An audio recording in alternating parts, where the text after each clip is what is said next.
स्वागत करती हूँ। और आज के लेक्चर में हम डिस्कस करेंगे सामाजिक नियंत्रण की क्रियाविधि क्या है, तथा दूसरा एक टॉपिक जो है छोटा सा छूटा हुआ था उसको हम डिस्कस करेंगे, जो कि है सामाजिक नियंत्रण के अभिकरण कौन से होते हैं। तो लेक्चर को स्टार्ट करने से पहले अगर आपने चैनल को सब्सक्राइब नहीं किया है तो चैनल को सब्सक्राइब कर लीजिए, ताकि जो भी वीडियो आए वो सबसे पहले आपको मिले और आपकी पढ़ाई ऐसी कंटिन्यू चलती रहे। तो सामाजिक नियंत्रण की क्रियाविधि क्या है, वो कौन सा तरीका है जिसके द्वारा हम सामाजिक नियंत्रण करते हैं। तो शारीरिक दंड द्वारा नियंत्रण, जिसमें कारावास भी है, निष्कासन भी है और मृत्यु दंड भी है। जैसे कि हमें पता है सरकार ने हमारे लिए खूब सारे नियम बना रखे हैं, रूल्स बना रखे हैं, रेगुलेशंस बना रखे हैं, इतने सारे दंडों की व्यवस्था कर रखी है। तो जब हम उन नियमों का पालन नहीं करते हैं तो हमें दंडित किया जाता है। वो दंड हमारा शारीरिक होता है। शारीरिक दंड में आपका आता है कि आपको कारावास में भेज दिया जाता है, आपको जेल भेज दिया जाता है। जब आप कोई क्राइम कमिट करते हैं तो सरकार आपको पकड़ के जेल में भेज देती है, सुधार करने के लिए या दंडित करने के लिए। और साथ में कभी कभी ऐसा होता है कि वो निष्कासन की भी सजा देती है कि आपको कुछ पर्टिकुलर टाइम के लिए आपको अपनी सिटी में नहीं रहना है, दूसरी सिटी में रहना है। आपने ये सुना होगा निष्कासन, एक जगह से दूसरी जगह निष्कासित कर देना। और मृत्यु दंड, कुछ क्राइम तो ऐसे होते हैं जो बहुत ज्यादा बड़े होते हैं, उसके लिए पनिशमेंट भी बड़ी होती है, उनके लिए मृत्यु दंड तक का प्रावधान हमारे देश में किया गया है। तो नियंत्रण करने के लिए सरकार कौन कौन सा तरीका अपनाती है। शारीरिक दंड में कारावासित कर देती है, कारावास भेज देती है, निष्कासित कर देती है और मृत्यु दंड की व्यवस्था करती है। फिर हमारा दूसरा आता है आर्थिक दंड या पुरस्कार द्वारा नियंत्रण। आर्थिक दंड द्वारा, जैसे कि यहाँ पे शारीरिक दंड दिया गया है, कारावास, निष्कासन और मृत्यु दंड, वैसे ही सरकार ने कुछ ऐसे अपराध हैं जो छोटी प्रकृति के होते हैं या कुछ ऐसे अपराध होते हैं जिनके लिए शारीरिक दंड की आवश्यकता नहीं होती है, तो वो आर्थिक दंड देते हैं। जैसे कि हम जब ट्रैफिक रूल्स का फॉलो नहीं करते हैं, ट्रैफिक नियमों को तोड़ते हैं तो हमारे लिए चालान कटता है, वो एक प्रकार का आर्थिक दंड कहलाता है। फिर यहाँ है पुरस्कार द्वारा नियंत्रण। हमें पता है कि जब हम किसी कोई अच्छा काम करते हैं तो हमें सरकार पुरस्कार देती है, या लोग हमारी प्रशंसा करते हैं तो उससे भी हम अपने बिहेवियर को नियंत्रित करते हैं और हम सोचते हैं कि हमें ऐसे ही पुरस्कार मिलते रहे, हमारी प्रशंसा होती रहे, उसके लिए हम हमेशा अच्छे अच्छे काम करते हैं। तो ये भी एक नियंत्रण का तरीका हो गया। फिर तीसरा है हमारा सामाजिक तिरस्कार या सम्मान द्वारा। जैसे यहाँ पे हमें पुरस्कार मिल रहा है तो हम प्रोत्साहित होकर काम कर रहे हैं, वैसे ही यहाँ पे सामाजिक तिरस्कार। हमें पता है कि अगर हम कोई गलत काम करेंगे, हम रूल्स को फॉलो नहीं करेंगे, रेगुलेशंस को फॉलो नहीं करेंगे, समाज में जो हमारे लिए नियम बनाए गए हैं उन नियमों को जब हम फॉलो नहीं करते हैं तो समाज हमें तिरस्कृत करता है, हमारी बुराई करता है, हमें तिरस्कार झेलना पड़ता है समाज का। तो भी हम अपने बिहेवियर को कंट्रोल करते हैं और जो सही बिहेवियर है, जो समाज द्वारा बनाए गए नियम है, उनको हम फॉलो करते हैं। फिर आता है सम्मान द्वारा। जैसे यहाँ पे तिरस्कार हो रहा है, हमारी बुराई हो रहा है तो हम नियमों को फॉलो कर रहे हैं, वैसे ही यहाँ पे अगर हम कोई अच्छा काम करते हैं तो हमें सम्मानित किया जाता है, हम बहुत खुश होते हैं, हमें प्रोत्साहन मिलता है अंदर से कि हम अच्छे अच्छे काम करें, उससे भी हमारा बिहेवियर जो है वो कंट्रोल्ड रहता है।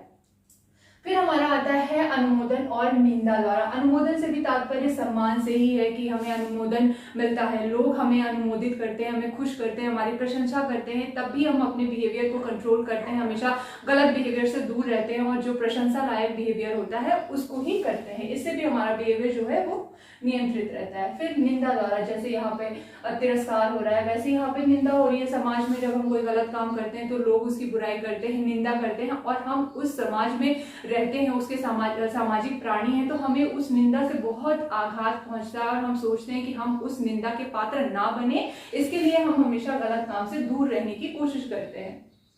फिर हमारा आता है सामाजिक नियंत्रण के अभिकरण। सामाजिक नियंत्रण के अभिकरण कौन कौन से हैं, वो कौन कौन से इंस्टीट्यूशंस हैं जो हमारे बिहेवियर को नियंत्रित करते हैं। सबसे पहला है परिवार, दूसरा है धर्म, फिर है राज्य, फिर है शिक्षण संस्थान, फिर है लोकाचार और रूढ़ियां, फिर है प्रथाएं।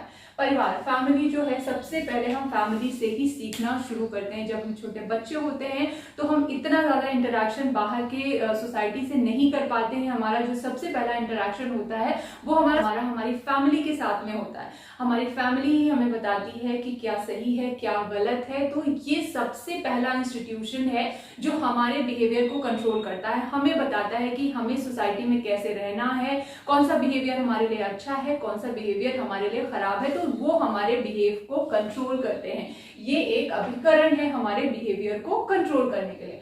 फिर हमारा आता है धर्म।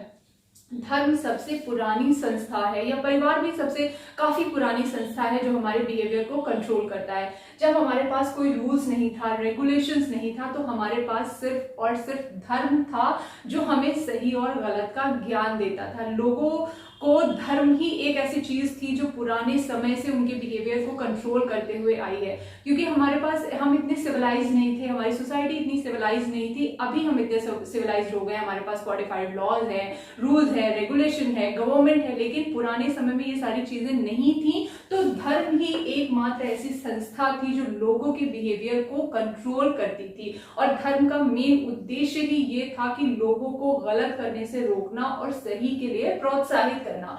तो धर्म भी एक इंस्टीट्यूशन है जो सोसाइटी के लोगों के बिहेवियर को कंट्रोल करता है, या नियंत्रण का एक प्रमुख अभिकरण है। फिर हमारा राज्य आता है। राज्य को हम जैसे जानते हैं, हमारे राज्य में हमारी गवर्नमेंट भी आती है। गवर्नमेंट ने हमारे लिए ढेर सारे रूल्स, रेगुलेशंस, लॉज बनाए हुए हैं, और हम उनको फॉलो करते हैं। जब हम उनको नहीं फॉलो करते हैं तो हमें यहाँ पे शारीरिक दंड दिया जाता है, कारावास, निष्कासित, मृत्यु दंड, कभी कभी आर्थिक दंड भी हमें मिलता है। तो राज्य भी हमारे बिहेवियर को कंट्रोल करता है। शिक्षण संस्थाएं भी हमें परिवार की तरह बहुत अच्छी अच्छी चीजें सिखाती हैं, हमारे बिहेवियर को कंट्रोल करती हैं। वहां पे जब हम जाते हैं तो हम वहां पे भी हमें ढेर सारे रूल्स और रेगुलेशंस को फॉलो करना पड़ता है। हमें बताया जाता है, हमें सिखाया जाता है कि क्या गलत है, क्या सही है। तो शिक्षण संस्थान भी हमारे बिहेवियर को कंट्रोल करते हैं। यह शिक्षण संस्थान अभिकरण है एक सामाजिक नियंत्रण का। लोकाचार और रूढ़ियां, बहुत सारी लोकाचार और रूढ़ियां भी ऐसी हैं जो हमारे बिहेवियर को कंट्रोल करती हैं, जिसमें हम देखते हैं कि हमें एक सोसाइटी में रह के सोसाइटी के लिए जो अच्छी चीजें हैं हमें उनको फॉलो करना है। तो ये